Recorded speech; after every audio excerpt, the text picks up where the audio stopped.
Good morning, Dog Nation. I'm Brandon Adams, and this is DawgNation Daily, the daily podcast for Georgia Bulldogs fans. We're presented today by Meriwether Tharp. We've got a busy one on tap for you. A little fun with the Georgia-Florida rivalry off the top of the show today. We'll tell you why that's relevant today here coming up in just a moment. A little closer look at what Georgia tight end Brock Bowers said at SEC Media Days this week. I'm glad that he got his chance in the spotlight. I don't know that Brock is. I think that Brock would have been content just to stay back in Athens. But every now and then, your greatness requires a certain level of attention. And so this week, kicking and screaming perhaps, Brock was dragged to SEC Media Days. But I still thought he had a good showing, whether he wanted to be there or not. We'll have Terrence Edwards on the program today. That is really cool. And we'll cover a lot of the other angles on what is kind of the final day of SEC Media Day, so those official predictions set to be announced tomorrow. So we're going to deal with all of that here over the course of our time together, and then we'll make some room at the end for our R.S. Andrews cool down. We'll take your comments again before we are all said and done. So it's a fun show. We're glad to have you here. There is no denying it now, folks. The season is on its way, so we will get to it. DawgNation Daily, the daily podcast for Georgia Bulldogs fans, presented by Meriwether Tharp, and it begins right now. Today's episode of DawgNation Daily is brought to you by Meriwether Tharp, your source for Georgia divorce. Find them online at theatlantadivorceteam.com. Presented by DawgNation.com. This is DawgNation Daily, the daily podcast for Georgia Bulldogs fans. Here's your host, Brandon Adams. So we do a first and 15 before we begin the show here on DawgNation Daily each and every day, and I was doing something a minute ago, and I guess I was trying to make some sort of point about something. I had my rundown in my hand, and I just completely threw it off the desk. So I had to get up right before the show started. I don't typically do that. I'm normally sort of seated and ready to go, but as our music played there a moment ago, I was actually scrambling around to find some paper I'd thrown on the floor. So let me kind of collect myself here, and we'll get ready to start today's show. Obviously, SEC Media Days prepares to conclude here today, and I was saying this a moment ago to our video audience. There is no doubt about it. The season is essentially here now, right? I mean, you kind of really feel like that at one point in time it felt like sort of a future tense conversation of this is what's going to happen, and you know somewhere into the near future, all this is going to take place. All of a sudden now a lot of this college football chatter starts to feel very present tense. Have you noticed that?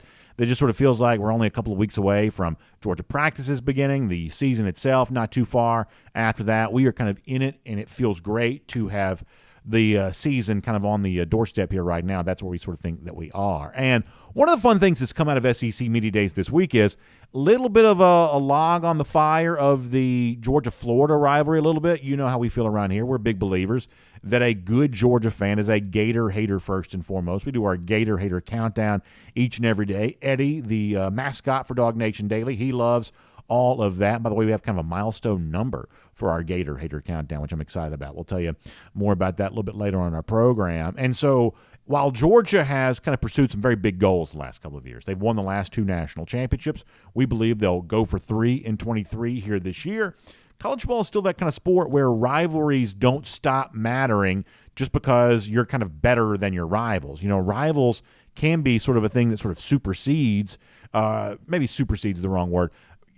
Rivalries have their own meaning apart from the larger pursuit of a championship. That's just one of the things that I think draws us to college football. Your rivalry game matters when you're bad. Your rivalry game matters when you're better than your rivals. Rivalry games just sort of never stop mattering. So we still believe the Georgia-Florida game is as important as it ever was, even though Florida, for the most part, has been an embarrassing mess the last few years. That doesn't make the cocktail party any less fun or any less important in our minds. So when we have a chance to kind of stir all that up, of course, we're going to do that. And Kirby Smart, I think unintentionally, kind of did some of that at SEC Media Days this week. He was asked a question about the Georgia-Florida rivalry. The questioner, the inquisitor, if you will, put the names of the 2 teams in the wrong order, and Kirby Smart, as any good alumnus of UGA would do, sitting in a position like this, Kirby Smart was quick to correct the way in which we discussed the Georgia-Florida rivalry, known as the world's largest outdoor cocktail party. This was funny from Kirby, whether he meant it to be or not, from SEC Media Days this week. Take a listen to this. Well, first off, you misspoke about the game. It's the Georgia-Florida game. Okay, so I want to clear that up. But for us, I really don't care where the game's played. I want what's best for the student athlete, and I want what's best for our program. So that's obviously Kirby kind of stepping back from the should the game be played in Jacksonville or not. He's obviously shared some feelings on that, but he doesn't want to make – I don't think Kirby wants to make his opinion about the Georgia-Florida game, the first line of his Wikipedia page. I mean, he has a feeling on that, but he's not going to jump up and down on the table every time that question's asked. Maybe that's an example of that. But it's the first part of that that's more interesting to me. Kirby saying, hey, we say Georgia-Florida. We don't say it the other way. This is the Georgia-Florida rivalry. That's the way we choose to say that. And I'm reminded of a conversation that we had when Kirby first became Georgia coach about whether or not it mattered that Kirby was a UGA alumnus. This was a Georgia guy becoming the Georgia coach, had not really had that in quite some time at UGA. Would that have mattered? You know, what was important about that? And to this day, I still don't know that I know how much being a Georgia alumnus has kind of aided Kirby in terms of being a better Georgia coach. Maybe it has, maybe it hasn't. I'm not quite so sure. But wouldn't we all stand up in agreement to say it has certainly made it more fun? Has it made Kirby a better coach? Maybe it has. Maybe he's more motivated because this is his alma mater, but Kirby's a pretty driven guy anyway. He's probably motivated no matter where he's coaching. And Georgia fans were hungry to have a successful coach no matter what his background was. And Kirby, having been a graduate from Georgia, was probably more just sort of a footnote to his resume than it was the main reason why you wanted to hire him. But ultimately, having a coach like Kirby at Georgia who did play here, who grew up in the state of Georgia, who understands, you know, the history of all this, even though sometimes he sort of plays along like he doesn't, he gets the history of all of this. It has certainly made it more fun. In other words, Kirby can authentically say, this is the Georgia-Florida rivalry. And everybody knows that he's not just kind of, this isn't his version of Brian Kelly trying to say family. Like, this is authentic and real for Kirby. This is as much a part of his, you know, past and much a part of his, you know, personal makeup as anything possibly could be. So does being a Georgia grad make Kirby a better Georgia coach? Not sure. Does it make it more fun for Georgia fans? You better believe that it does. And little short quips like that are the best example of that. However, folks were apparently paying attention to Kirby Smart saying Georgia-Florida is the right way to say this rivalry, because we got a chance to hear from the old ball coach himself, Steve Spurrier, who never seems to sort of shy away from a chance to take a jab, including taking jabs at Georgia when possible. Now, this is all kind of meant to be in good fun, of course. But nonetheless, Spurrier kind of trying to stir it up. He likes to do that. That seems to come natural for him. He took a little bit of a shot back in the direction of Kirby Smart about what Kirby Smart had said about the Georgia-Florida rivalry. I guess this was on Instagram. Let me show this to you here, what Spurrier says here. That I heard that Kirby Smart said it was the Georgia-Florida game today during SEC Media Day's appearance. He might wear a visor, and if you're listening radio podcast, there's a picture of Spurrier and Kirby together. By the way, I don't know. Is this AI? Like this, you know, in this day and age, I never know what's real or not anymore. It seems like we have some pretty specious pictures that show up. Is this an AI picture? Are Kirby and Spurrier really posing and smiling? Because that could be scandalous for both fan bases if that's indeed the case. But anyway, you got Spurrier. I'm assuming that's the Chick-fil-A golf event, possibly. But you got Spurrier and Kirby in their visors, both smiling, both holding up the number ones there. Spurrier says Kirby might wear a visor, but until he wins 11 out of 12, and Spurrier says the rivalry game in the wrong order, I think we all know what this rivalry is really called. So Steve Spurrier, hearkening back to the distant past to try to get Florida fans fired up there. And obviously, like I said, he's having fun with this, so we're not going to make it, you know, more serious than it necessarily is. But this does cause me to want to issue a little bit of a warning. Be careful here, Florida fans. Be careful here, Florida. Be careful, Steve Spurrier. If you issue a challenge to Kirby Smart until you win 11 of 12, then, you know, you better not say this. Do you really want Kirby Smart to have more motivation in the Georgia-Florida game? I mean, do you really want him to have more motivation after the carnage that he sort of laid waste to in Jacksonville these last few years? You know, this game, it seems, based on the sort of, you know, twists and turns of the sort of business culture down there in the Florida First Coast, it seems like this game may stick around in Jacksonville for a little while longer, which probably is not Kirby Smart's preference, we know, certainly, but he may have to kind of put up with this just because of the money that Georgia makes because of that. So if Kirby has to make peace with this game being in Jacksonville longer than he wants it to be, giving him a reason to be excited about that, that's the last thing you want to do. Because, you know, what has Georgia won? 2022, 2021, pandemic year 2020 doesn't count, 2019, 2018, 2017. That's what, 5 of 6 that Kirby Smart has won in this rivalry already. Do you really want to give him motivation to say, all right, I'll tack on 5 more, and then 5 more after that, and then 5 more after that. Do you really want to give him more motivation to do that? Because let's not forget here. In the midst of what was a relatively meaningless Georgia-Florida game a couple of years ago, when Georgia goes on the incredible flurry to finish the first half, Kirby Smart showed you at halftime of that game how much Georgia-Florida can mean to him, no matter how bad Florida might be in a particular situation right there. Now, as many of you know, I can't play the unedited version of this, particular clip here. Not because we have FCC regulations, podcast video. We don't really have a lot of SEC restrictions, but just simply because it's just way too profane. Like, we try to keep a sort of family-oriented type show around here, whether the FCC tells us we have to or not. We try to keep a relatively family-friendly show. The Kirby rant was not family-friendly, so a couple of years ago, I took the task of trying to edit it to make it be a little bit more family-friendly, a little bit more presentable on air. And my reminder to Steve Spurrier is, even though I've kind of taken some of the harsh edge off of this is how Kirby Smart feels about the Georgia-Florida rivalry. Do you really want to fire him up to say more things like this in the future? Here is a reminder from 2021. You know what, guys? Flipping.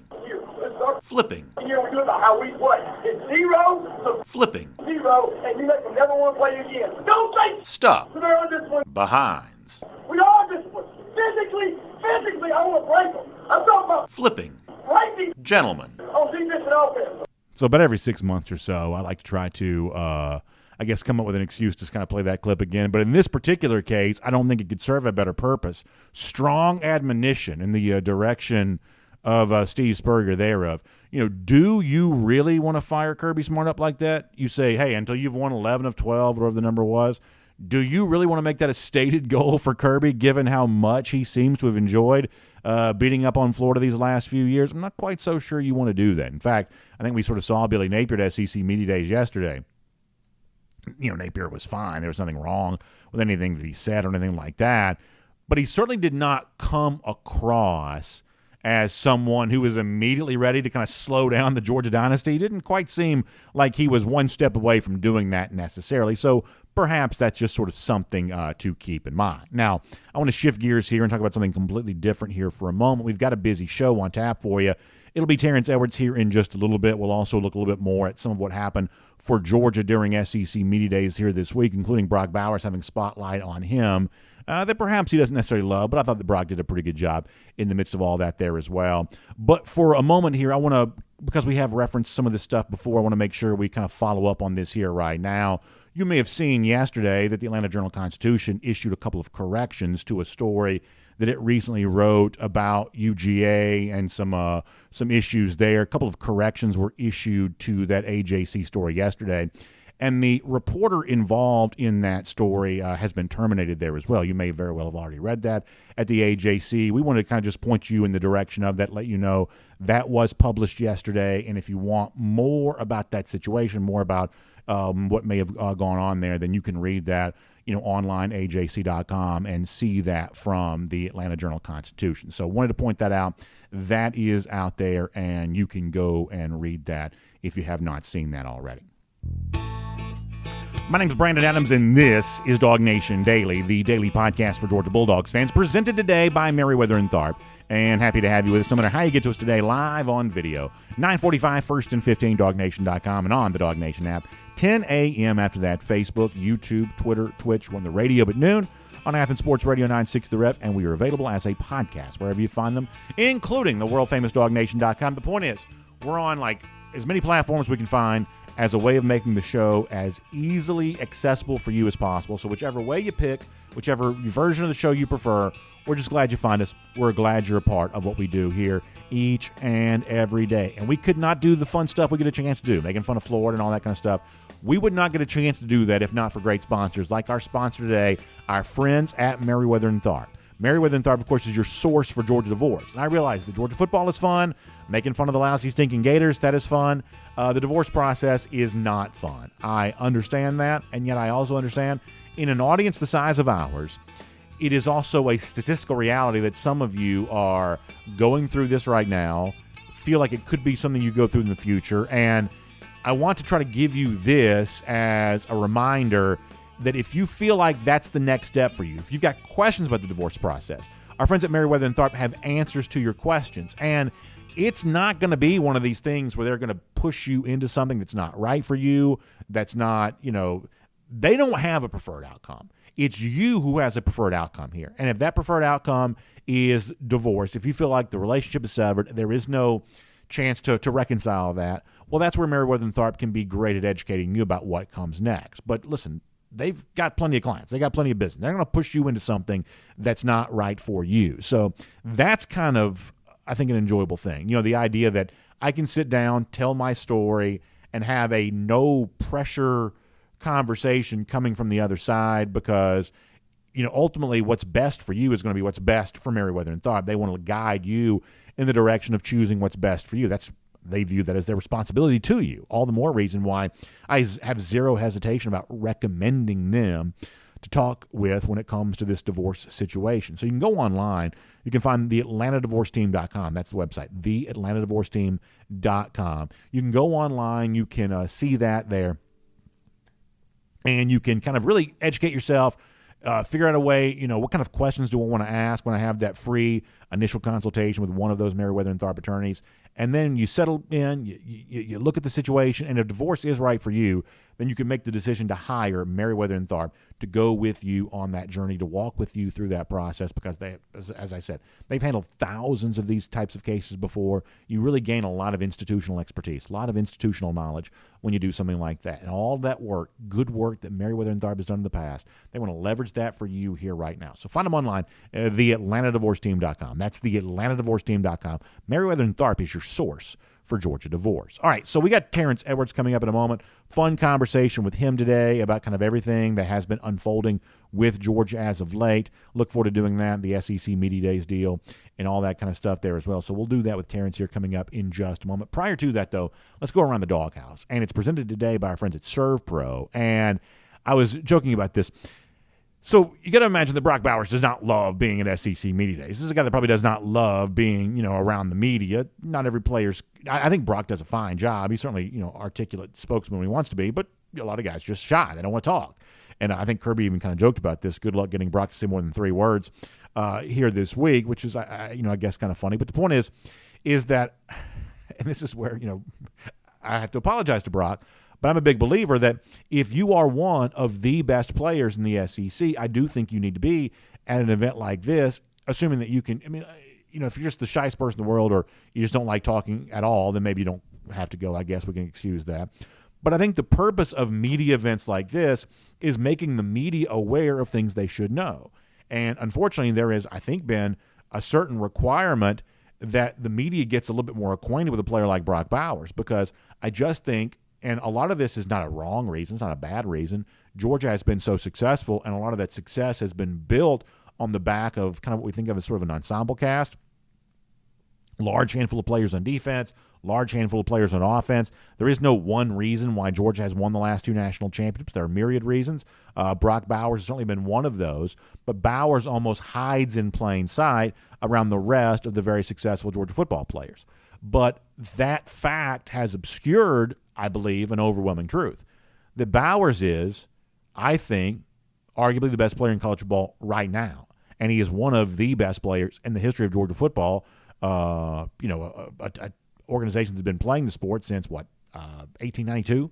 Bowers is one of the very best players to ever play at UGA. So to have the proper appreciation for the current history playing out before our eyes means really having the proper appreciation for how good Bowers has been for going back the last 2 years, how good he could be moving ahead to the upcoming season there as well. That's an important part of the conversation around Georgia football right now, and from that standpoint, it was appropriate that Bowers be at SEC Media Days this week. As I said before, I thought he did certainly very well with all those microphones in his face, even though that's probably not his favorite thing to do necessarily. And I think one of the things that if you are a Georgia fan, you take from this is that we played yesterday some of the audio, and we're going to do more Kirby audio tomorrow, but we played yesterday some audio of Kirby Smart, and he's talking about the battle against complacency and the need to protect against that, and kind of a lot of stuff related to that. And I think it's important to note that this is not just something a coach says because it sounds like something a coach should say, the idea of sort of coach speak.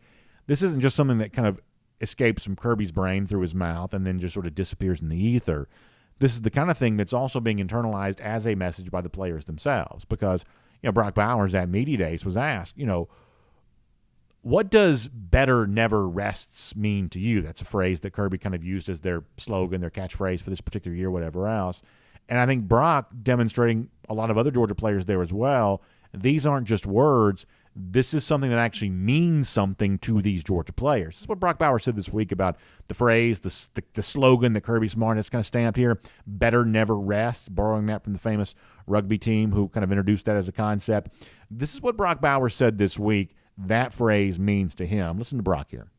Yeah, I think it just goes along with if you're not getting better, you're getting worse, because everyone else in the country is just striving to be better. And if we don't keep growing at that rate or above it, then we're just going to get caught up to by other people. Had a great conversation with some Georgia fans this morning. We were just kind of sharing some thoughts back and forth, and that's one of the things that came up of tell me, do you think that complacency can be an issue for Georgia? And I think that if it wasn't a potential issue, Kirby Smart wouldn't have spent so much time talking about it during SEC Media Days. And guys like Brock Bowers wouldn't have already internalized that idea as much as they always have. This notion of getting too complacent, allowing someone to catch up to you, allowing someone to overtake you, whether it be a team that we would potentially have circled as a true threat to Georgia winning the national championship, or just some random team that sort of pops up on a kind of a surprise Saturday like almost happened a year ago with Missouri.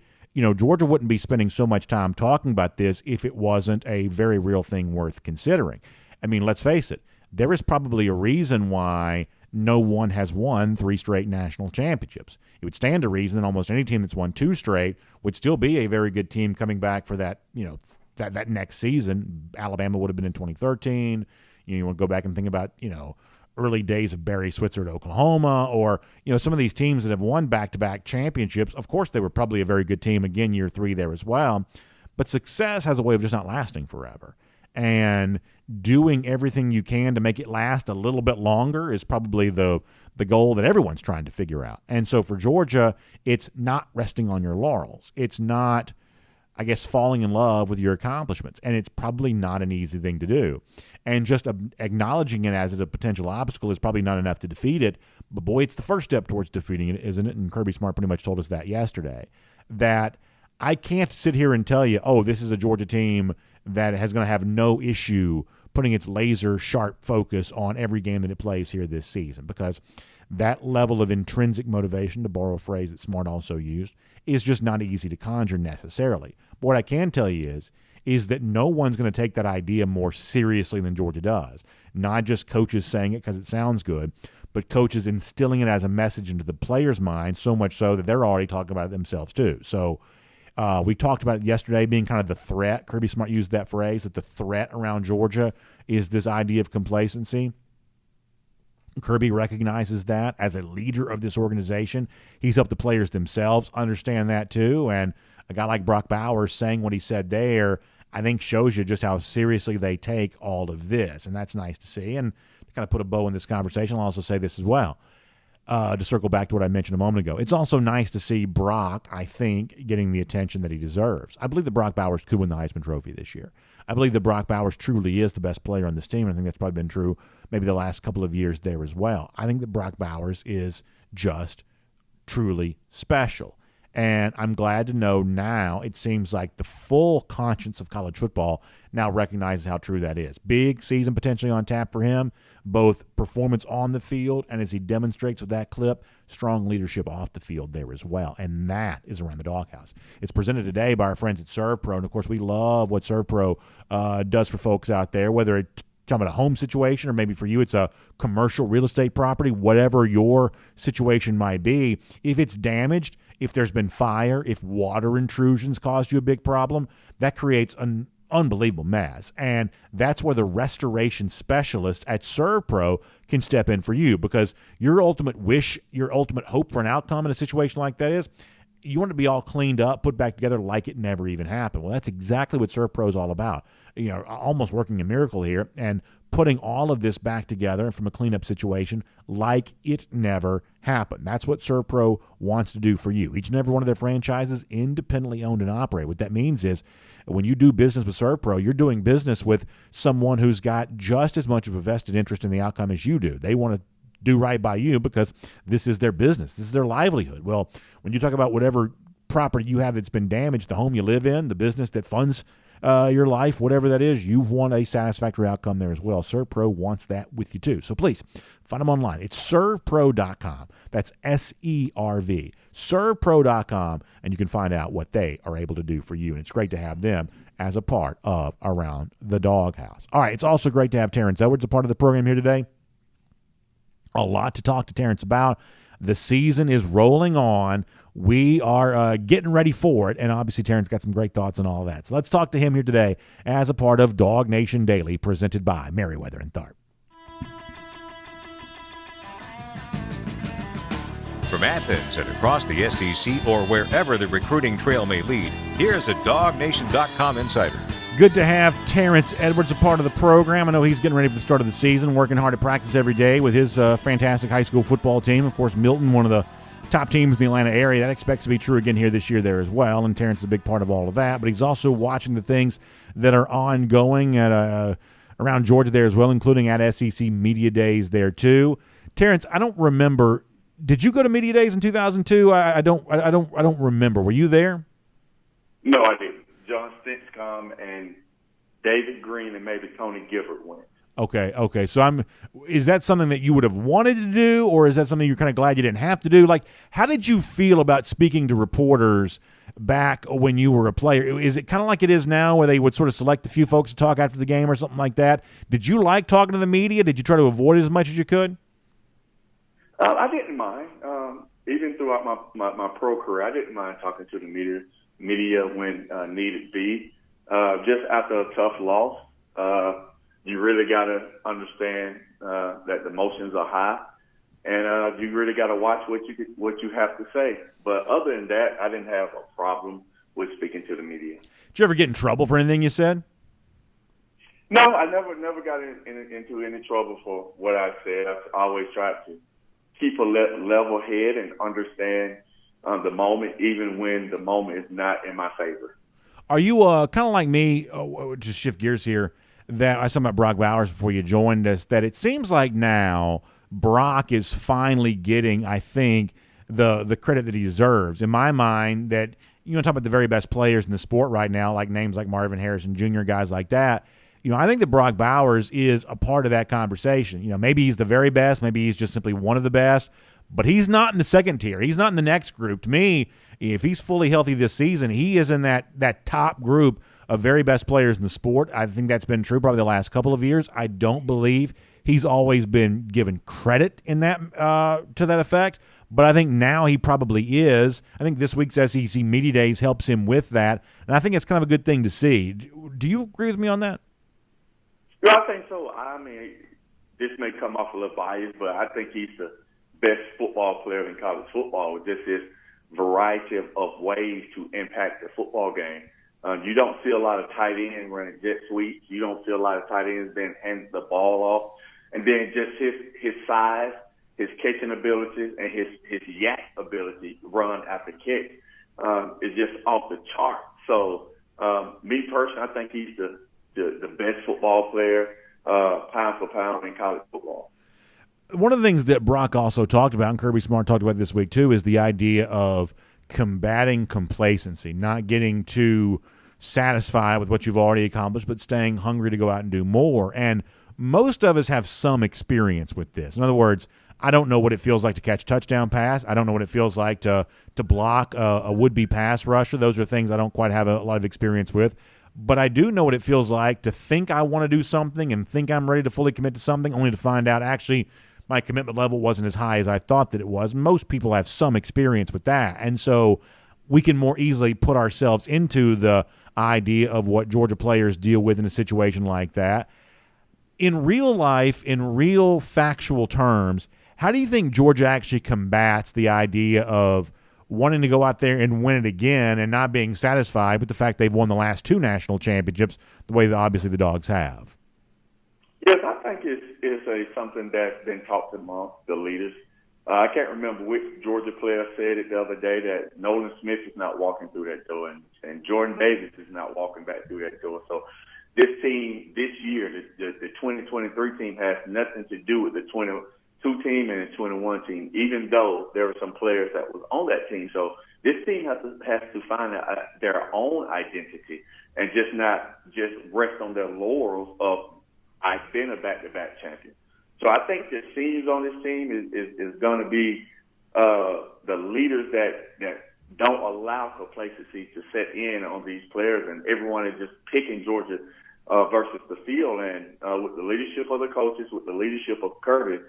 But the leadership of the players is most important. Yes, Kirby is the ultimate leader, but the seniors in that locker room or the leaders in that locker room is what polices the locker room. And, Kirby can talk to his blue in the face, but it's on the players to police themselves and understand what task at hand. Yes, they could do something that hasn't been done since 1934-ish, I think, with the Minnesota Gophers. So it's on the players, not the coaches, in my mind, because the senior leadership has to be strong to understand the task at hand. I think the tricky thing about that too, Terrence, is the fact that you could go back to 2022 and tell some of those guys, hey, the 2021 team, you weren't a starter on that team. That was Nakobe Dean's championship. That was Jordan Davis's championship. That was, fill in the blank, Jamari Salyer's championship. There were a lot of guys in 2022 who were kind of stepping up into a bigger role, who were looking for their first championship because they didn't play as much the previous year. It seems like transition to 2023, by my count, there are probably more guys playing significant snaps on last year's team who come back this year. You don't have the 15 draft picks, for instance, where it becomes a little bit harder to sell that. So in other words, Georgia could fight complacency a year ago because there were so many new faces in big roles. This year, there's probably less of that. So the idea of whatever threat complacency truly is, it's probably more of a threat now than it was a year ago because it's one more national championship season added to the list and more guys who've now tasted some of that success who are kind of back in the same role they would have been a year before. Oh, you're definitely correct that the guys now have some taste of success. The year before, our two inside linebackers wasn't on that field for that team. Now they get their opportunity to go and be the leaders of that defense. And now they understand what success is. Now, do they want more? Or are they happy of what they've already accomplished? And it's the team leadership. And I think those two linebackers we have will be the heart and soul of this team to say, hey, we're not there yet. We want more. We want to take this program to the elite level. We want to be the team that three-peat.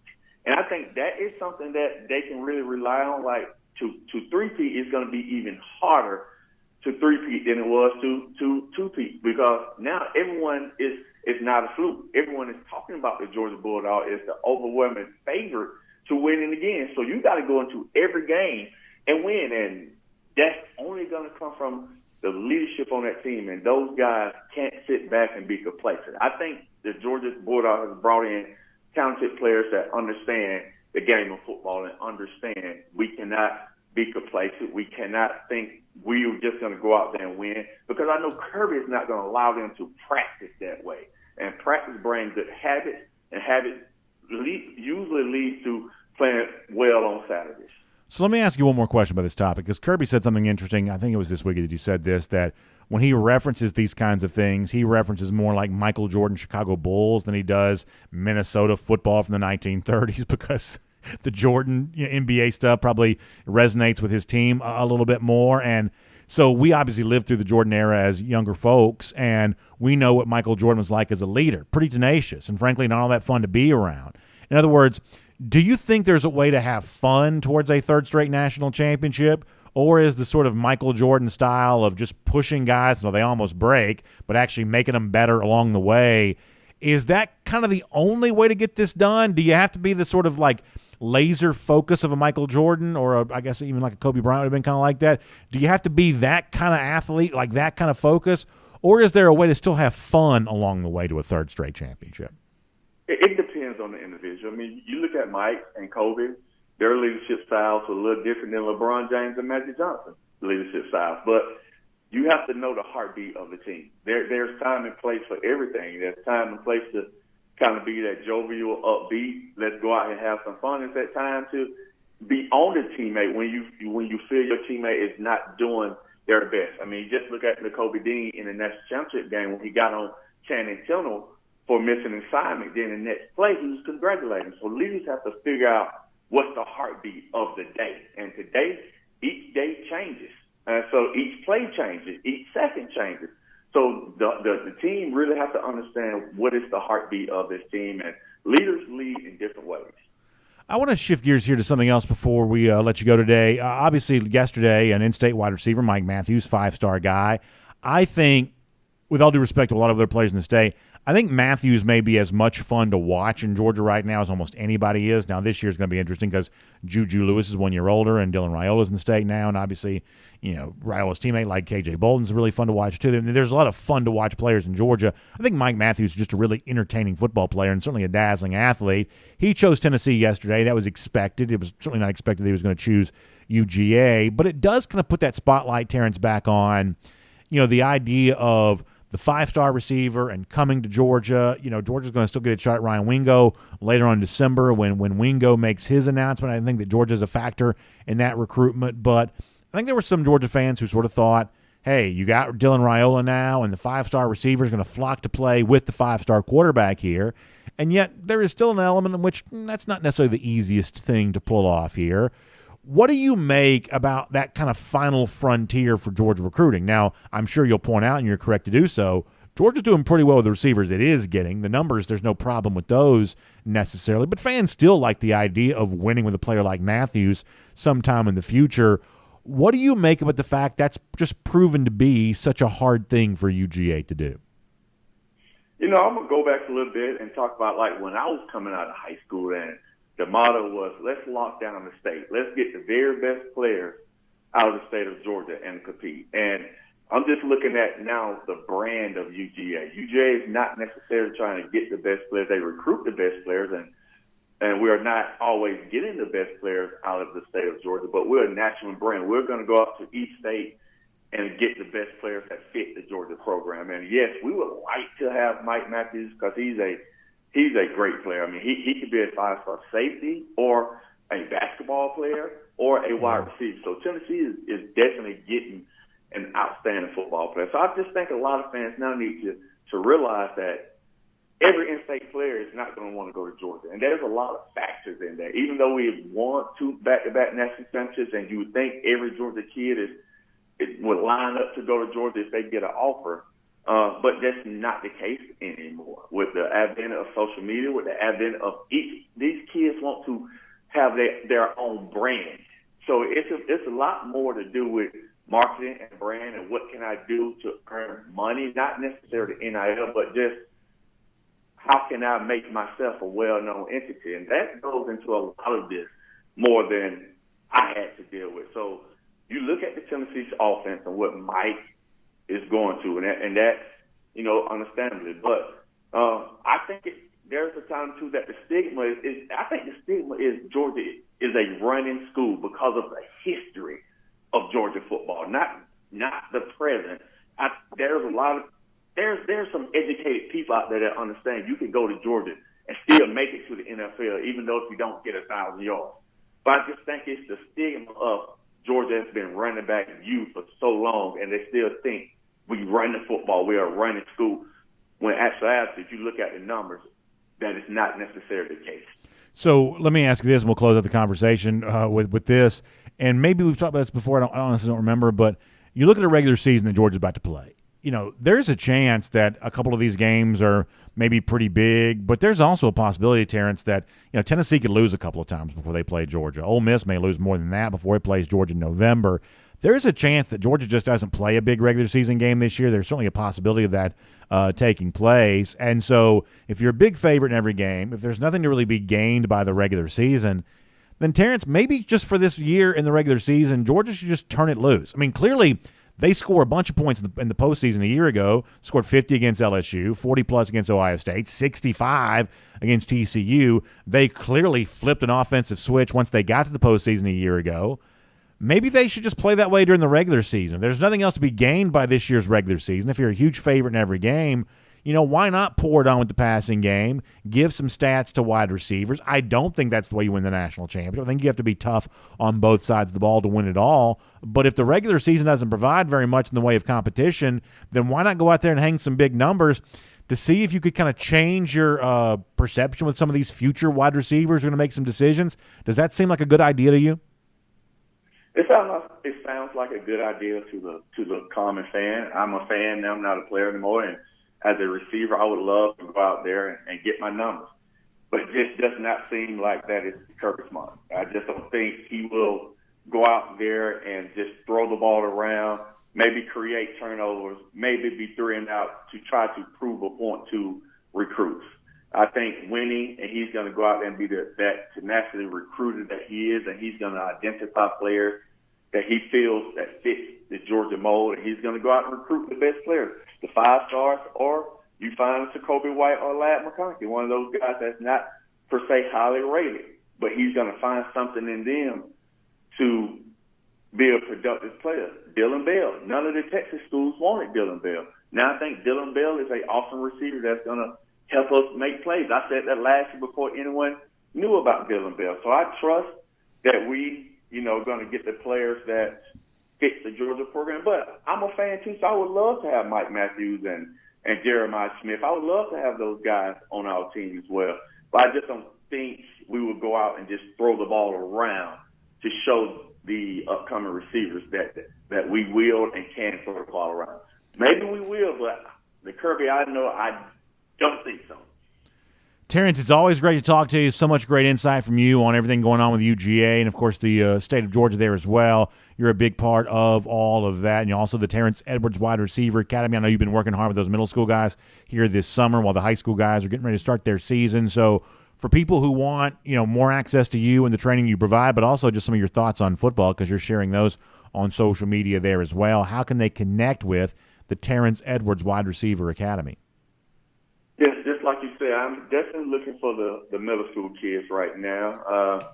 I started all my kids from Jermaine Burton to Eric Gilbert to Justin Ross, just to name a few that people know. I started all those guys in middle school and trained them all the way up. So any middle schoolers out there looking to become better football players, become better people, you can find me on all social media platforms at Terrence Edwards Wide Receiver Academy. Terrence, great stuff. Always appreciate your time. Thanks for being here on DawgNation Daily, presented by Meriwether Tharp. We'll look forward to talking to you again very soon. Thank you. Let's take a look around the rest of the league. This is SEC Through. Really enjoyable conversation, as always, with the great former Georgia wide receiver Terrence Edwards right there. Let me also remind you that before we are done today, I want to give you another big update on a really fun contest we're running at DawgNation right now. So stay with us. Your chance to be a big winner, your chance to honor someone great in your life, potentially. This is a really cool contest. We'll tell you more about that coming up before we're done today. Big-time news on all of that. We'll get to that here in just a little bit. I also want to go cruising around the SEC, courtesy of Royal Caribbean there as well. And man, oh man, Royal Caribbean Cruise Vacations. It's going to be a while before I get a chance to take one again. This is the time in which I'm sort of settled into my season now. SEC Media Days ongoing this week. Season right there around the corner. High school starts before that. So we're essentially in football time right now. But boy, I start imagining and daydreaming about what 2024 could be like. Whether it's a trip, I'm hoping on Icon of the Seas, the brand new offering from Royal Caribbean. You better believe I'm hoping to be on Icon of the Seas here coming up very, very soon in 2024 to be a part of a cruise vacation unlike any other. You're talking about a water park floating at sea. You're talking about brand new neighborhoods, specialty restaurant concepts, all kinds of bars and lounges, entertainment. My understanding is that the Broadway-style show that's going to be on board Icon of the Seas is The Wizard of Oz. This is a really, really big, full, scale entertainment mecca. And so many fun, food and beverage type things going along with that. Just a really, really cool thing. And really unlike anything Royal Caribbean's ever done before, taking it all to a new level. That's Icon of the Seas. You got Utopia of the Seas debuting in July of 2024. The newest Oasis class ship being offered. That's going to be a fun one to be a part of.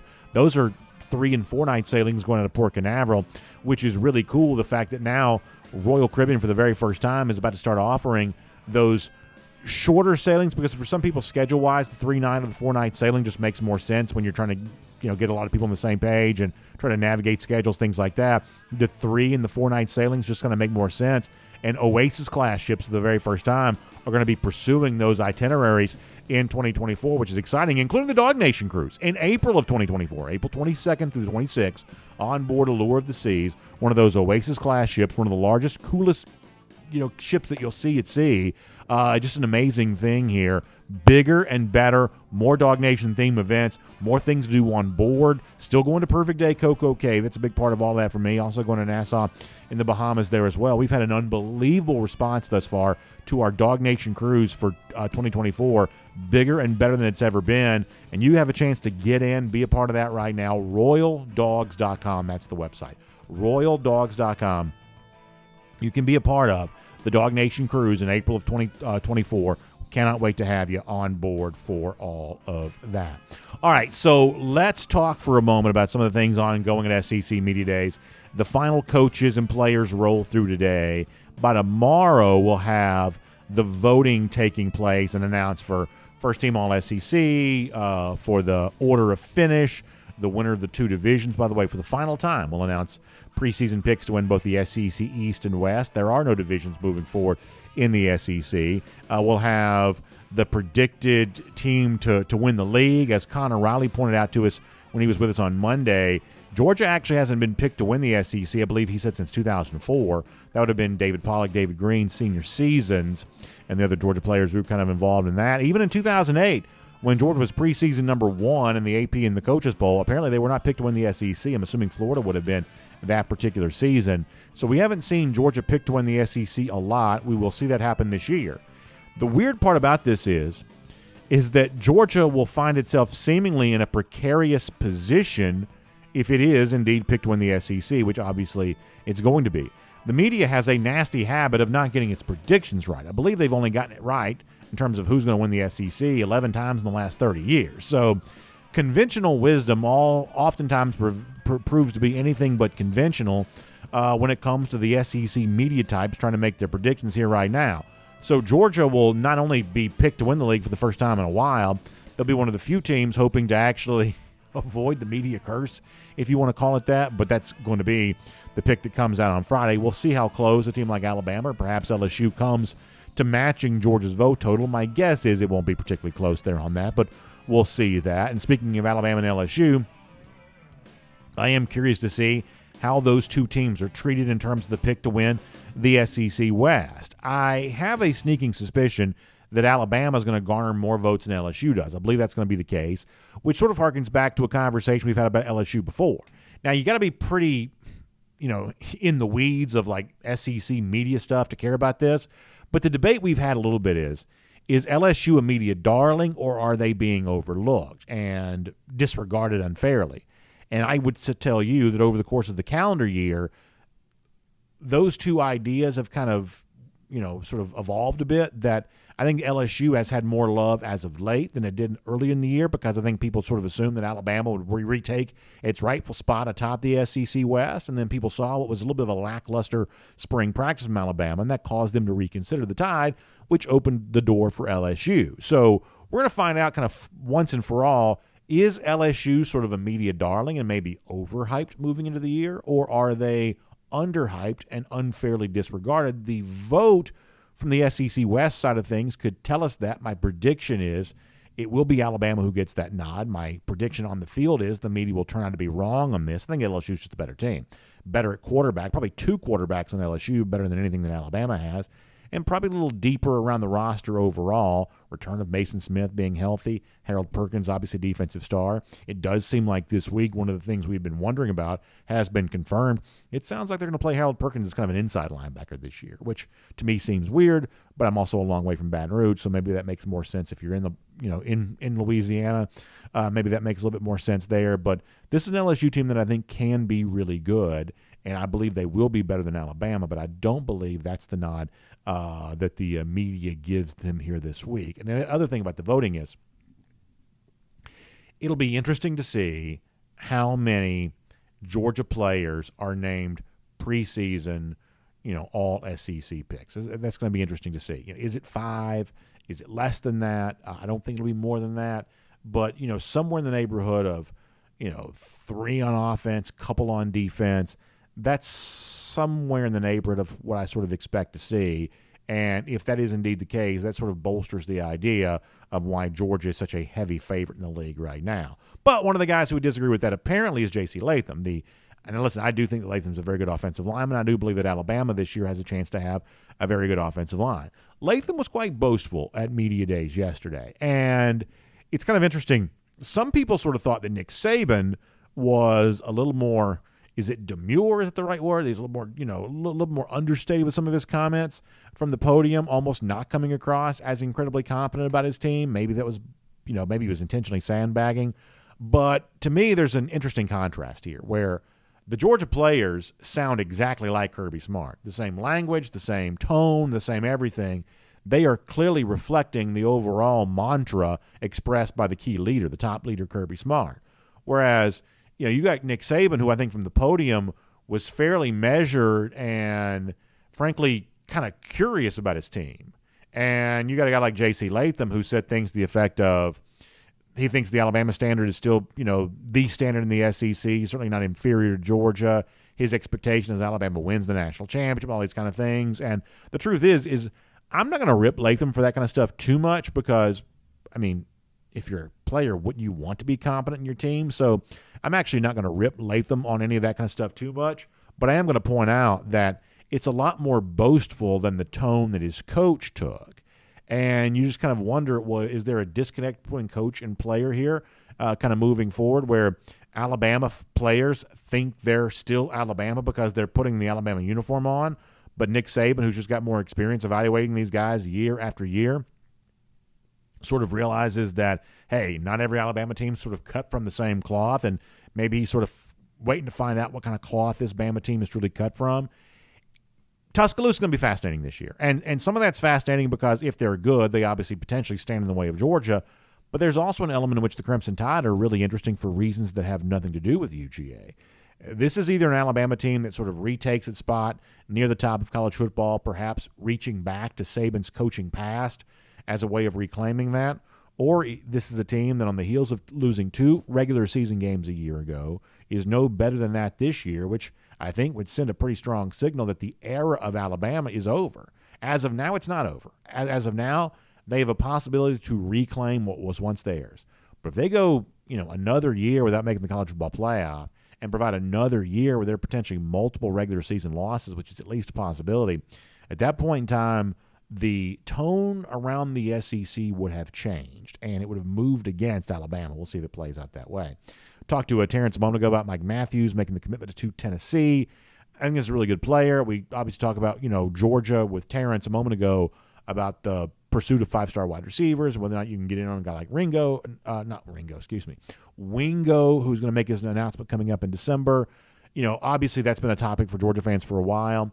I do think you can probably expect Tennessee to be a factor with, these kinds of offensive weapons moving forward. Josh Heupel obviously has a very good brand as an offensive coach. I don't know that Tennessee takes that step to be a full-fledged team. You've got to be able to do it on both sides of the ball in order to be able to do that. I think recruiting wins are more important defensively than they are on offense. You go back and look last 15, 20 years of college football, maybe the last 10 to 15 years to be more specific, when the really big offensive explosions have taken place. A lot of the teams who've had great offenses haven't always had great offensive recruits. We saw Big 12 teams, the Baylors, the TCUs, the teams like that over the years that have scored a bunch of points. They haven't always relied on 5-star quarterback, 4-star wide receivers to get that done. We have seen prolific offenses at times have less than elite recruits. But for the most part, there's only one way to build a great defense, and that's through the recruiting process. Now, why is that? I'm not smart enough to tell you, but I am smart enough to recognize what the truth is, and great defenses are typically built on the back of a lot of really good recruits. So things change for Tennessee the moment they start recruiting the defensive version of what a Mike Matthews is. I don't think that's happening yet. The reduced scholarships may make that even tougher to take place. But no doubt there's a pretty strong brand here offensively for the Vols right now. Probably some NIL stuff there as well. It makes winning things like this with Matthews a little easier.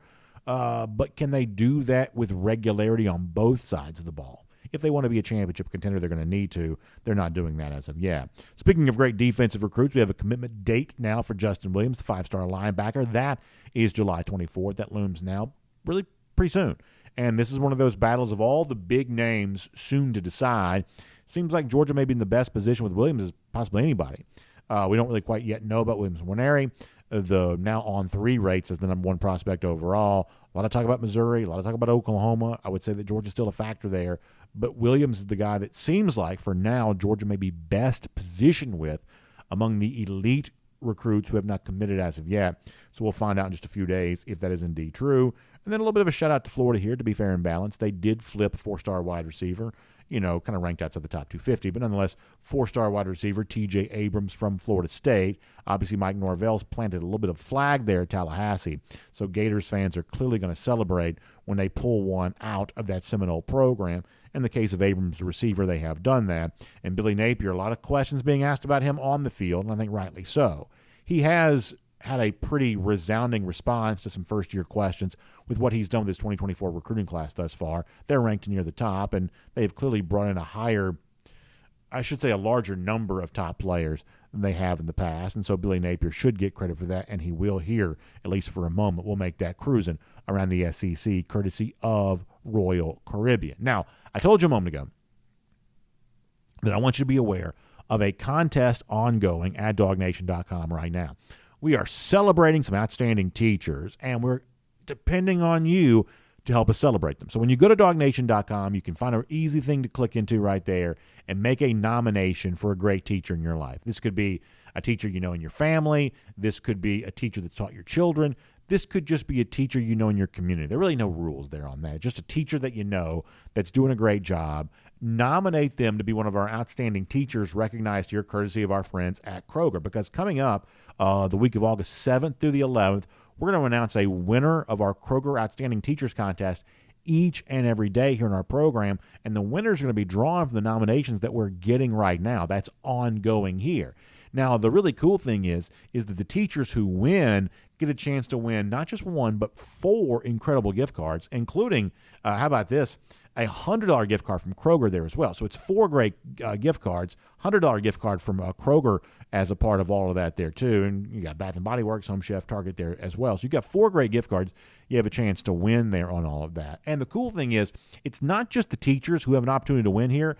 You've also got a great opportunity for the nominator to win there too. So when you nominate one of these teachers, if that teacher becomes one of our winners, you can also win your own $50 gift card courtesy of Kroger and a DawgNation prize pack as well, which includes T-shirt and all kind of cool things there as well. So DawgNation give back a $50 Kroger gift card for each of our winning nominators.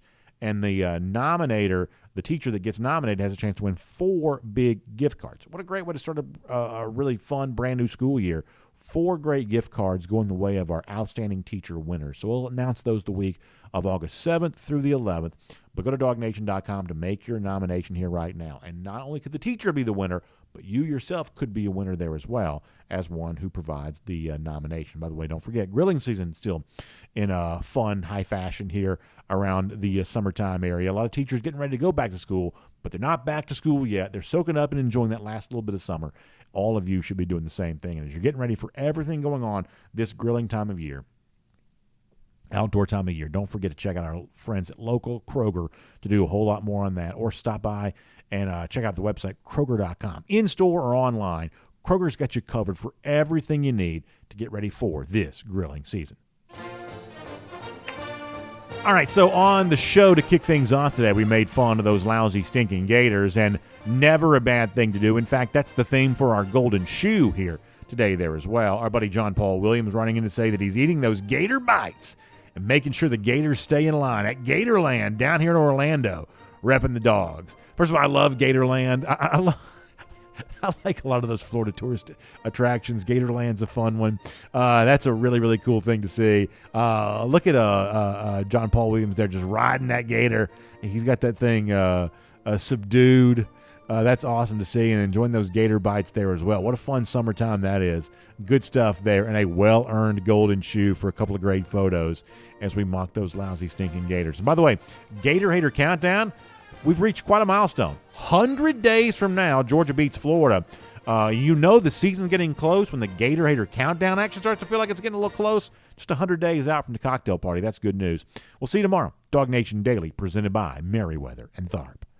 And on video, time now for the R.S. Andrews Cool Down. R.S. Andrews, the one you turn to for your air conditioning, heating, plumbing, and electric needs. They show up on time. They do the work that's promised for the price that's promised. You can trust them on all of that. So make sure you check them out today. All right, we're going to get some of your comments here just for a moment. We'll see how folks are doing. I'm going to go to YouTube first because I don't believe I've actually done YouTube first here in a little while, but I want to make sure we do that today.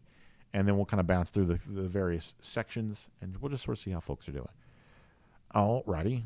Ducati Tech says all Bammers can do is talk about the good old days. Boy, it's kind of fun to think about that. That at one point in time, Alabama fans like to sort of hold that over Georgia, probably some of the worst about, the 40-year thing, things like that. And all of a sudden, you're winning when you turn rival fans into historians.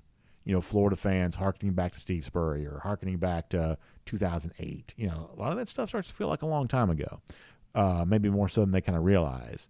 Alabama fans, all of a sudden, they're kind of reaching back to the past here a little bit too. That's a pretty good point, I think, at least if things continue the way they are right now. Let's see what else.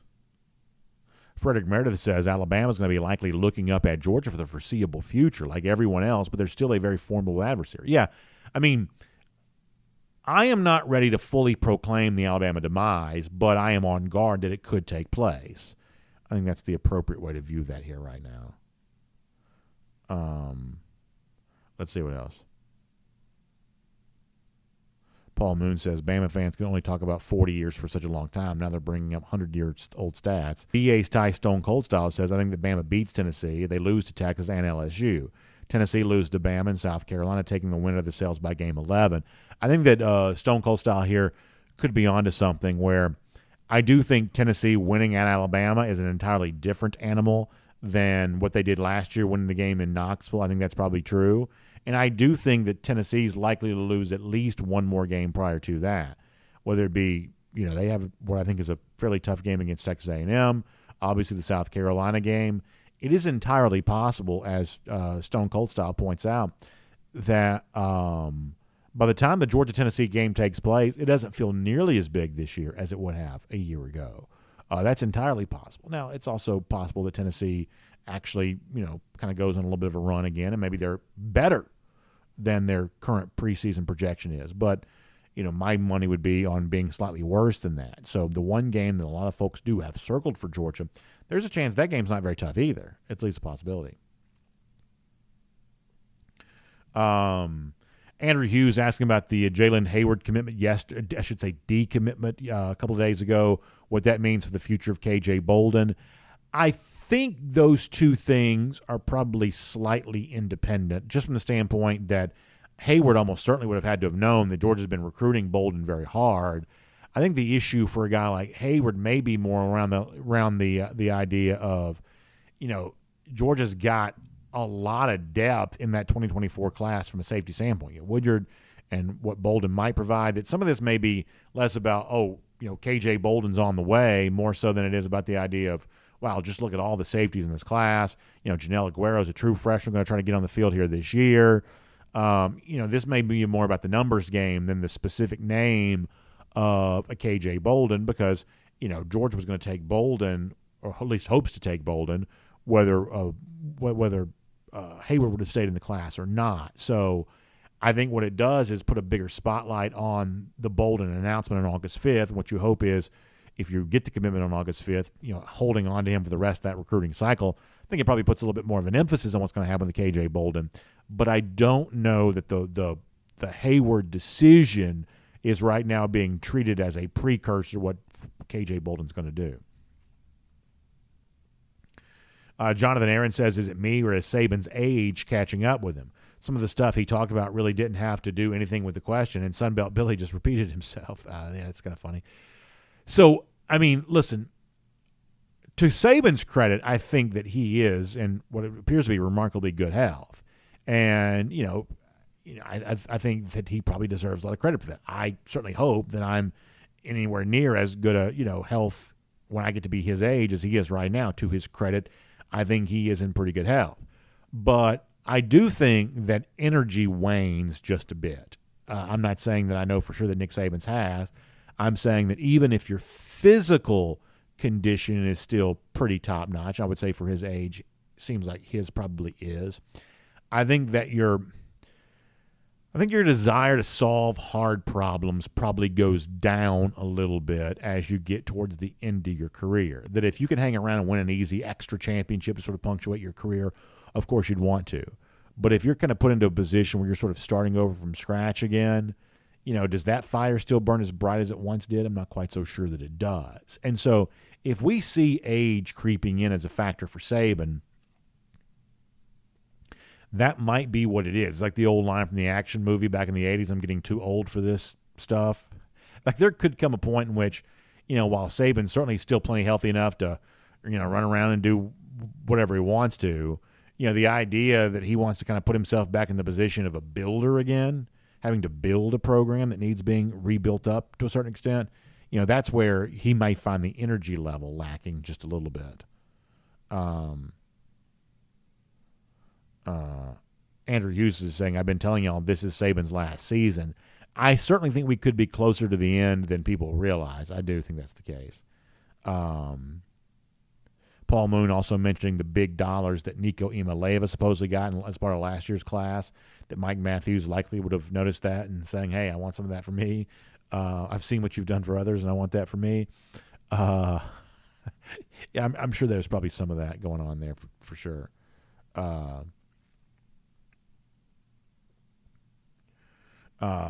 Christy on the subject of some of the depth issues that Georgia's obviously trying to deal with. Yeah, it's never going to be easy to convince players to contribute to depth. You've got to really kind of show them that the sacrifice they make on the front end will be worth it on the long haul. And I think that Georgia's doing a pretty good job of that, I think. Curtis Williams brings up an interesting point. He says the NFL has inflated the value of the wide receiver position to the point where, as a high school prospect, it makes sense to be in a program that features the position. I mean, I think that's kind of an interesting point. I do. That obviously there seems to be a real opportunity to cash in as a wide receiver. There's always a lot of wide receivers taken in the first round of the NFL draft. It seems to be one of the positions where NIL seems to matter as much as anything else. And so, we have this like sort of stereotype in our mind of kind of like the selfish, sort of me-oriented wide receiver. There may be an extent to which that is incentivized, as the commenter mentioned. That could be the case. Paul Moon also says that Matthews may be talented enough that he could play in a relatively simplistic offense like Tennessee's, run the same route over and over again, and still be highly drafted. Could be the case. It is fair to point out that, Tillman and Hyatt, two pretty good wide receivers from Tennessee's team a year ago, obviously, when they had a chance to impress those draft scouts, apparently they didn't do it.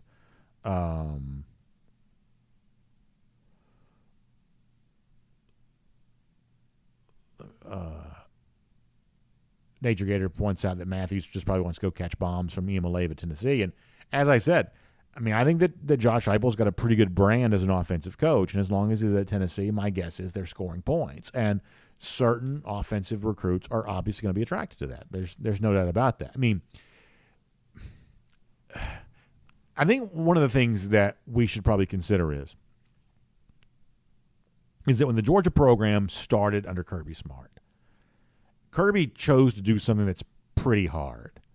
He saw the kind of anti-fragile nature of the Alabama program, the fact that it was pretty bulletproof because of how it was built, and said, this is the way that we need to build this program at Georgia. At the time, people sort of made fun of him. He's just copying Alabama, things like this. Well, actually, he had contributed a lot to the Alabama success. He understood that blueprint.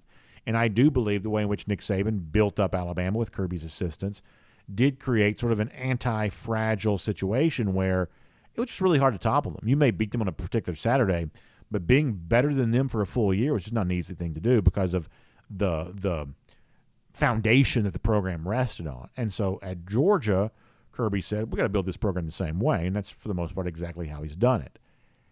But trying to out Alabama was never going to be an easy thing to do. Right now it seems like that's what Georgia has been successful at doing. But it was never going to be easy to out Alabama. And so from that standpoint, what guys like Josh Heupel are doing now, what Gus Malzahn once tried, other coaches have just tried, in some respects, seems like a little bit more of a straight line to success, which is, I can't Alabama, so let me try to figure out a way to do the opposite stuff a little bit better. Malzahn built the program at Auburn to be, in a lot of ways, a mirror image, like I'm talking about a reverse image to what Alabama had been, and that almost worked, and eventually kind of fizzled. But like Josh Heupel looking at a Georgia and saying, well, I can't be Georgia, but I can be something that sort of gets on Georgia's nerves, playing super fast, trying to score a lot of points, not caring that much about defense. I can stylistically be an inconvenience to Georgia, and maybe that creates an opportunity for me to have success. And it certainly made Heupel relevant pretty quickly. I mean, Tennessee was a relevant team a year ago. They were not a legitimate playoff contender. The Alabama game was not proof of a team that's arrived, but they were part of the conversation. You could not talk about college football in 2022 without talking about Tennessee. And it had been a long time since that had been true in our sport. So, I mean, I'm a Georgia fan, and I like going back and forth with rivals, but I'm not in the habit of lying about anything. I'm not going to lie about this either. Josh Heupel has made Tennessee into a more relevant version of itself than it had been for a long time prior to that. But the next step in that process is just a doozy. To go from being an inconvenience to Georgia to an actual threat to Georgia, that requires more than just a 5-star wide receiver and a 5-star quarterback. Let me go to Facebook here for a moment.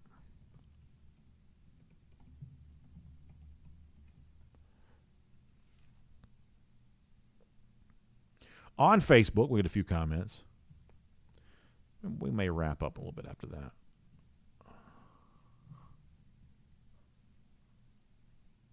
that. Sandy Price says we've already proven that you can win 2 national championships with developing 3-star wide receivers. That's true. Some of the wide receiver conversation around Georgia is more about a curiosity, kind of a personal preference type thing. Clearly, it's not an impediment to Georgia's success, and yet that doesn't stop some fans from just still kind of wanting – there's always going to be a natural gravitation towards seeing what you haven't seen before. And so from that standpoint, that's what some Georgia fans are going to want to do. William Smith checking in. William, good morning to you. Glad to have you here as a part of this today. Really appreciate you being here. Let's see what else.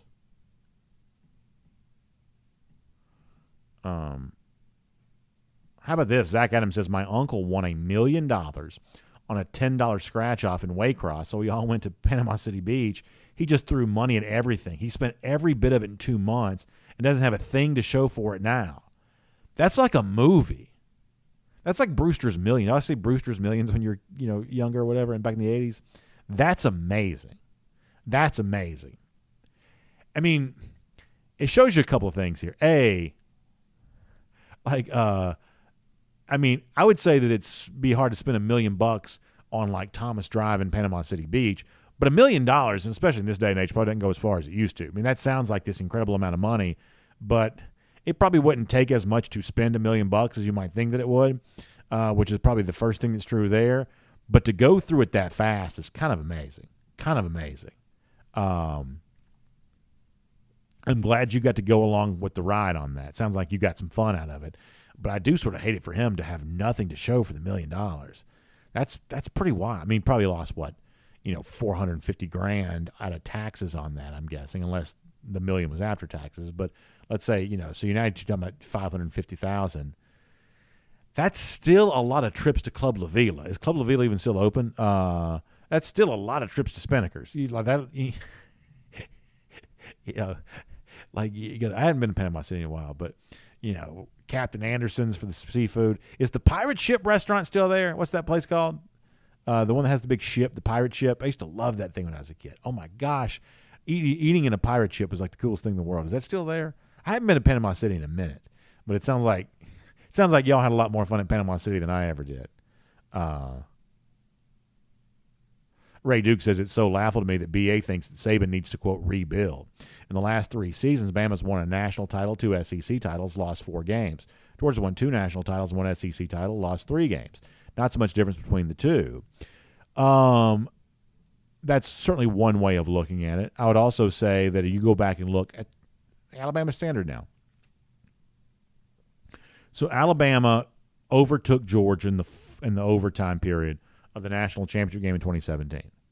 Kirby Smart after that game said Georgia's not going anywhere. Alabama since then, 2017. Look at the 2018, 2019, 2020, 2021, 2022 seasons. What is that? Is that 5 seasons? 18, 19, 20, 21, 20. That's 5 seasons.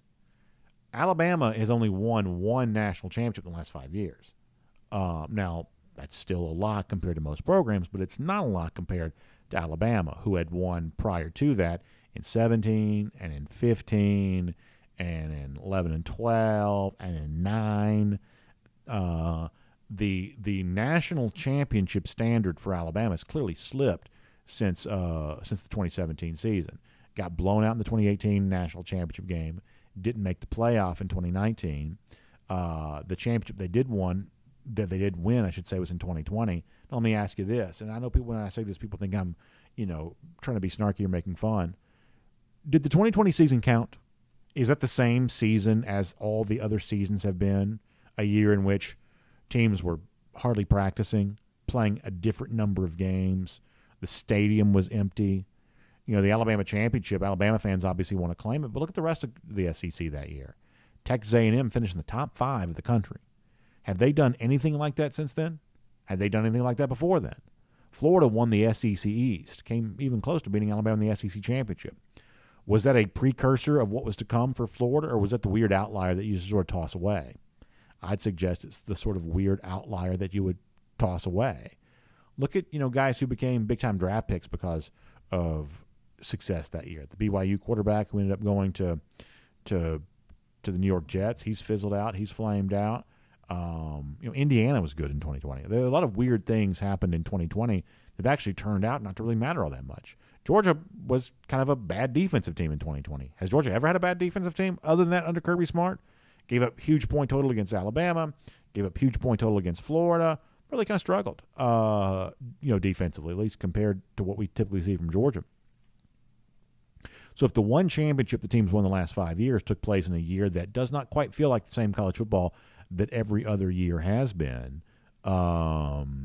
then that would cause me to ask some questions. And as far as the idea of a rebuild goes, well, once again, we're sort of comparing this to the typical Alabama standard.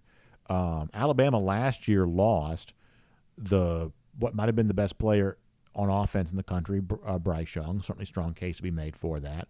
What might have been the best defensive player in the country, at least in the conversation, Will Anderson. And those two guys left without having won a national championship. Now you're looking at a team that has to figure out what's next after them. And specifically the quarterback position, that's not necessarily an easy answer. And at one point in time, this is a team that had Steve Sarkisian as offensive coordinator, but now he's head coach at Texas. He's coaching against Alabama here this year.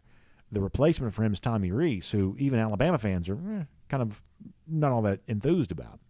So from the standpoint of what's happening in Alabama after a 2-loss season, which they weren't a part of the college football playoff conversation, there is an attempt to rebuild Alabama back to the championship success that it once had. It's not the rebuild in the way we think of Florida's trying to rebuild itself or Auburn is trying to rebuild itself, but it's certainly a rebuild within the confines of what the expectation for Alabama had been and what the reality of that program is right now. So laugh if you want, but I think those facts speak for themselves. William Camacho says the 2020 season really shouldn't count because of the pandemic. They should shut that season down. Yeah, look at other sports there as well. LeBron James and the Lakers winning a title. Have they looked like a championship team since then? The Dodgers winning the World Series. Have they looked like a championship team since then? There's a lot of things that were terrible about 2020, and frankly, we could spend a lot of time talking about that. That may be a better topic for a different show. But one of the worst things from our perspective as a sports-oriented show is the kind of sports that we did have that year were a poor substitute for the real thing.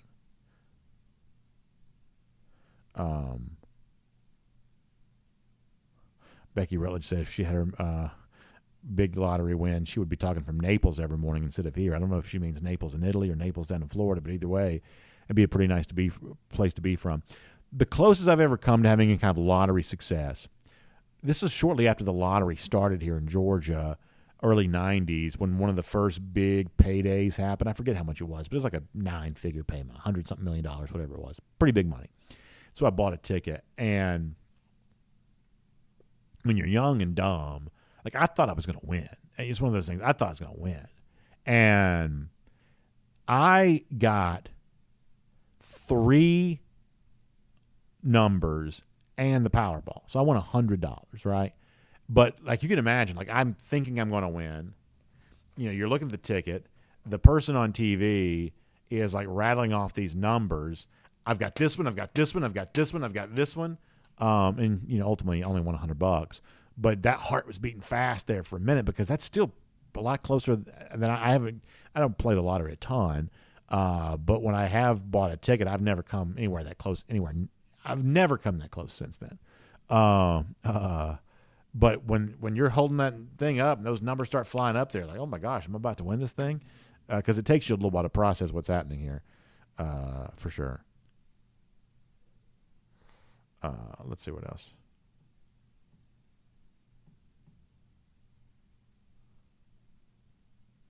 Wayne Kirkland says that Saban still has the blue chips. He says the problem is Saban doesn't have the top-tier assistant coaches in the supporting cast.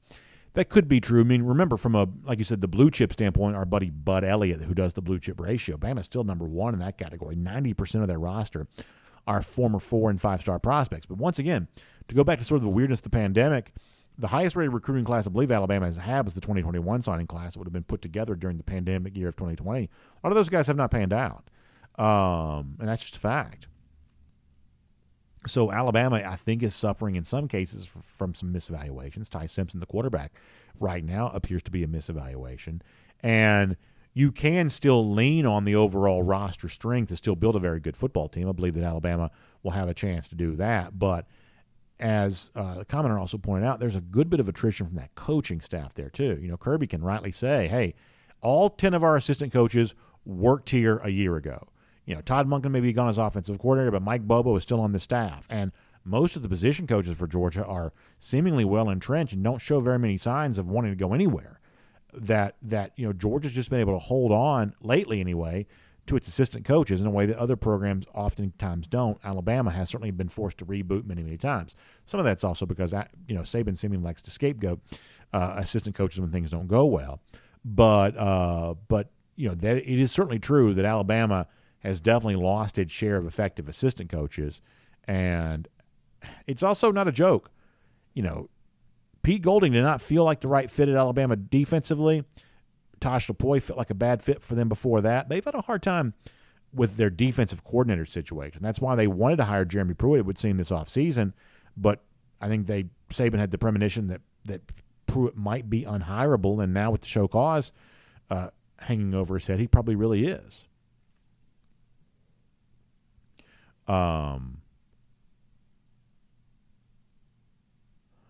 Jonathan Moore says a girl left a lottery ticket on my card thinking it was a loser, and it was a $500 winner. That's pretty cool. That's pretty cool. Becky Rutledge says that a lady in Watkinsville won the $1 million+ in the lottery, and she still teaches at the it says the October County Schools, but maybe Oconee County Schools, still teaches there in Oconee County. I mean, if you won $1 million, you probably couldn't quit your job unless you were pretty close to retirement already. Because if you think about it, I mean, you know, after taxes, you're probably talking about what, you know, somewhere in the neighborhood of $500,000 or something like that, $550,000, which is a lot of money. But I mean, if you don't invest that money, then you're definitely going to run through it eventually.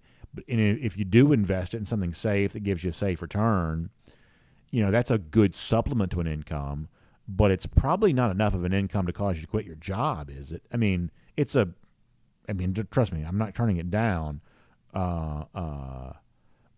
Jonathan Moore says you could invest and retire. If you're pretty close to retirement already, that might be the thing that you need to kind of get you over that hump, and sort of make you feel like you really could kind of pull the trigger on that. But for sure. All right, let me go to DawgNation.com for a minute. DT says it's good to have Spurrier running his mouth. Sunbelt Billy knows who his daddy is, won't say anything to Kirby. That's a good point. Because if you want some trash talk coming out of Florida these days, you know, people see how badly that turned out for Dan Mullen, that some old, you know, kind of run it back stuff from Steve Spurrier might be as close as you could get to that right now. Cam Hasty says it would only take me as long as house plans to be drawn to get that $1 million spent. Yeah, no, that's the other thing too. It's like, it's like if you ever had that dream of, oh my gosh, I'd love to have like the the mountain house or the lake house or the beach, whatever. Like that'd be a good way to get something like that and have it paid for. That'd just be kind of a cool thing because. It's obviously a big step up in weight class to say now I'm going to buy that second property. That's a big step up in weight class, obviously. Easier for some to do than others. But that's one of those things where like that unexpected income could go a long way towards that for sure.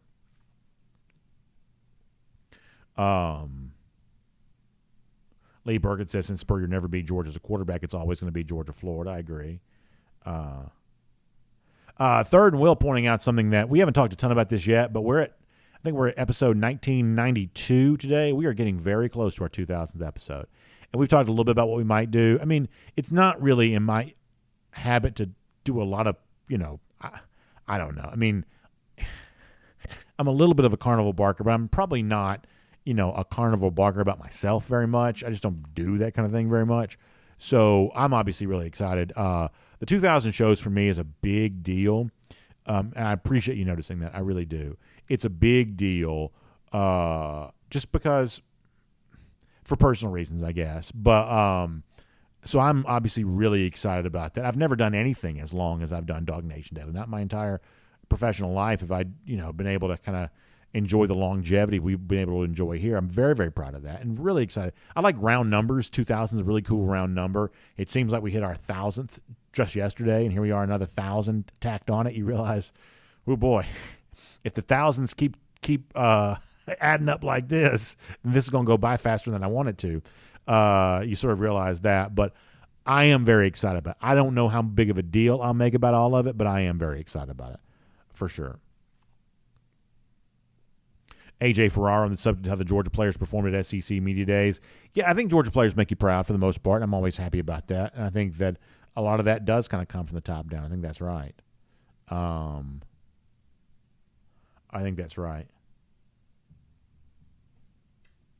Don Jones also said he wanted his $1 million.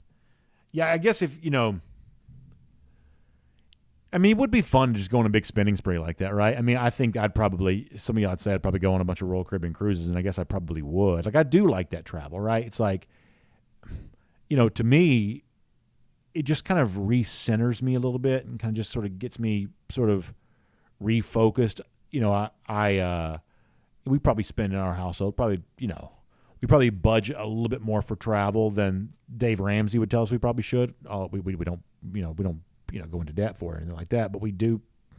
Our travel budget's probably a little higher than maybe it should be, maybe perhaps, but the memories that we collect because of that end up being priceless. So from our standpoint, it is a decision I don't think we regret. And if you gave me another $1 million, I believe using a lot of that towards travel in some form or fashion would be something I'd want to do.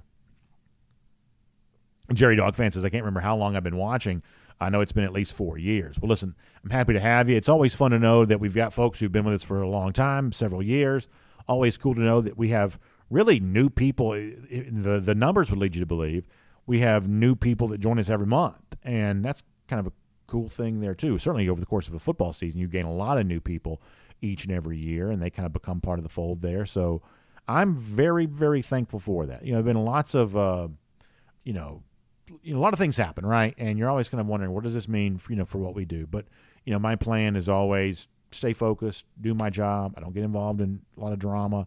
I just try to do my thing. And my hope has always been if we show up here, give it our best effort, have a fun conversation, that people will choose to be a part of it. And I'm so, so thankful that has been the case. Andrew Hughes says, if I won the lottery, would I permanently broadcast from a personal cruise ship? That's actually pretty funny. Here's one thing I'll tell you. Is I could not, now I really don't play the lottery anymore, so this is not going to really be an issue. But I could not foresee an amount of money that would cause me to stop doing the show. Could not foresee it. That, I do this for a living, and I do need the money that the show provides. thankfully it does provide. But if I no longer needed the money the show provided, I'd still want to do the show.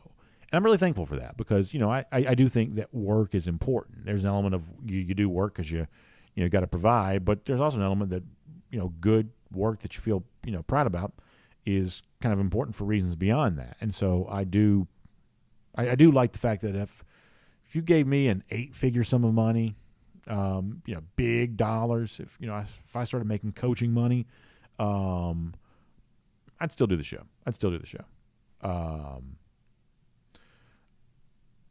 Let's see what else.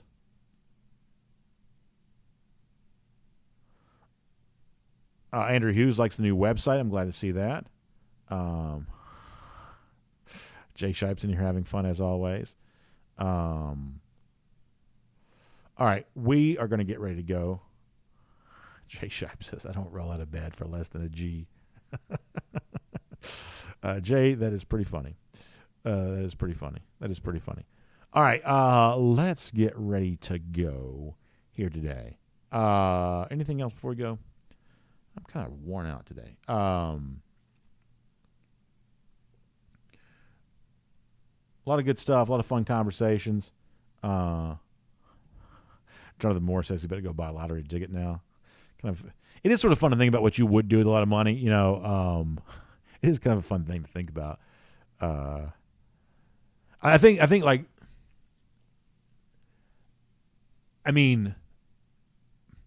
it takes a lot of money to buy like one of those like luxury suites at Sanford Stadium, like the ones that are way up at the top. And actually, I'm not even quite so sure I'd want one of those because they have the glass. It almost feels like you're outside the stadium. Listen, the people that are up there, they're having a great time, no doubt about that. But I believe my money spent towards Georgia football would go to something kind of different. One time, I got to sit in the level below the Sky Suites. It's kind of like the Sky Club or something like that.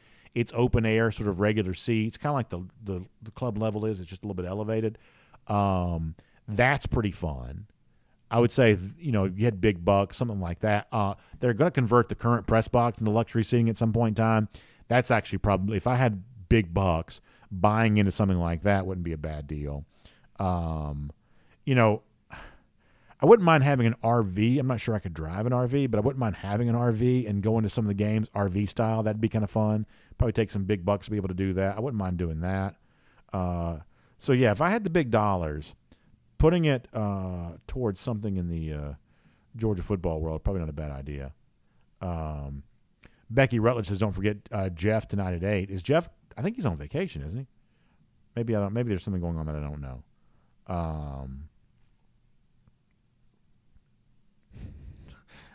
Zach Adams is pretty funny. Wayne Kirkland said I'd use the money towards NIL and make sure we got in the top 30 with players every year. Or what he means getting those top 30 top players. Not a bad idea either if you had the chance to be able to do that. Certainly you'd have the love and respect of all Georgia fans for doing so. That would not be a bad way to go about it. So good stuff. Thank you all for being here.